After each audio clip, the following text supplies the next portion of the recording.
in the budgets that I have voted for. So, hey, let me give you some feedback.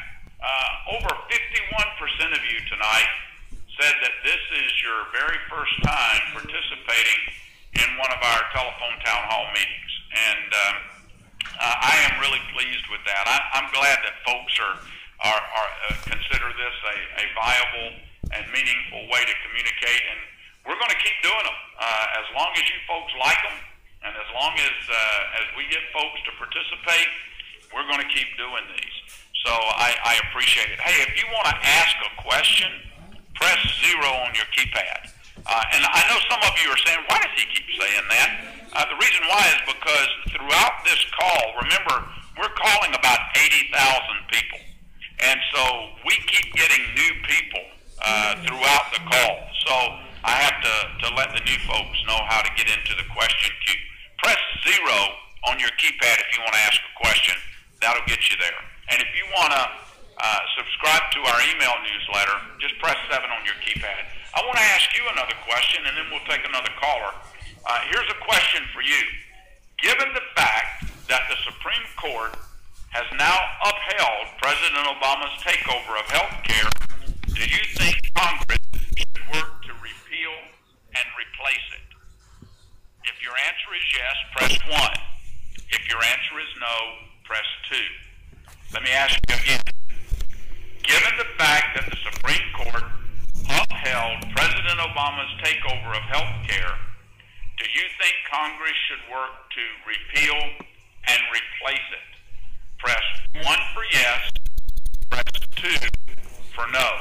I'd really appreciate your feedback on that question, and I'll ask it a couple of times here to give new folks a chance to answer as well. Let's go to our next caller, Christina. How are you doing? I'm good, Congressman. How are you? I'm doing very well, thanks. I actually have 2 questions for you. Okay. My first question is how are you going to generate more jobs in southeastern Ohio?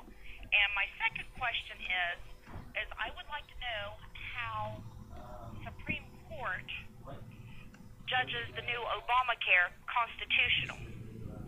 Okay, let me answer both of those questions. The first one is easier. What am I doing to create jobs here in eastern and southeastern Ohio? Primarily through 2 things. One, force Washington to live within its means and address our national deficit and our national debt. That's going to bring some economic certainty to businesses and give them the incentive to hire and grow and expand their businesses. And number 2, regulatory reform, because a lot of the jobs that are going to come to eastern and southeastern Ohio are going to come by way of the energy sector. Increases in domestic energy production because of the Marcellus and the Utica shale, coal. You heard us talking just a few minutes ago about the need to get the administration off the backs of the coal industry. We've got thousands and thousands of jobs that are dependent upon the coal industry, and we are all dependent upon coal for the very energy that we use to power our homes and to power our businesses. So those are the things that I'm doing. And, on a more tactical level, quite honestly, day to day, we spend a lot of our time trying to connect businesses with opportunities so that they know where the opportunities are. And I don't really have time to give you a long laundry list of those this evening. But if you'll call my office sometime, we'll be glad to give you that. I want to answer your second question, though. What about Obamacare, and is it really going to be a tax on the American people? And how can the Supreme Court judge that it's constitutional? Well, let me remind you that the Supreme Court does not judge whether a law is a good law, nor does it judge whether a law is good policy. The Supreme Court simply judges whether or not the President of the United States and the Congress have the constitutional authority to to do what they did in the law. There's two parts to the Supreme Court's ruling at the basic level. Number one, the Supreme Court ruled that under the Commerce Clause of the Constitution, the individual mandate in the President's health care law is indeed unconstitutional. And had that been the only issue, it would have been settled and they would have judged the law unconstitutional. But that wasn't the end of it. Because the government, the law, President Obama, Nancy Pelosi, and the previous Congress had a penalty associated with not complying with the law. The Supreme Court ruled that that penalty is in essence a tax.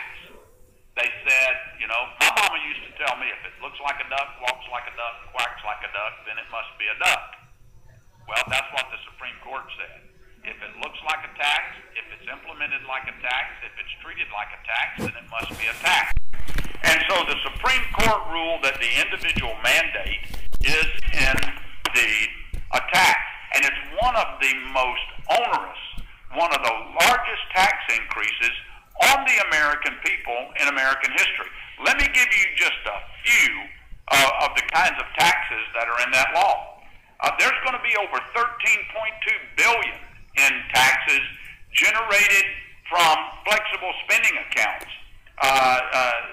Families today are allowed to set aside pre-tax income to pay for health care expenses, but the health care law puts a cap of $2,500 on those flexible spending accounts.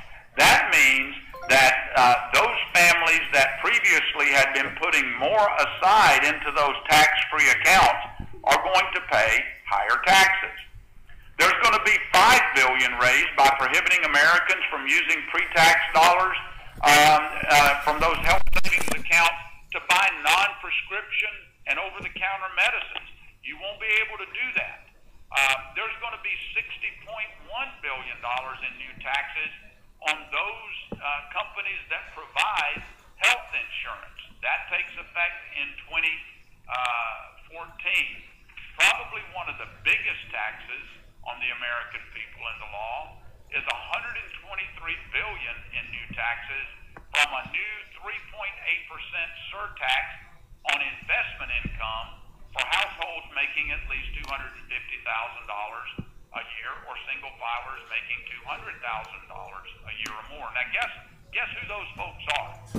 Those folks that make as a joint account more than $250,000, they are the job creators.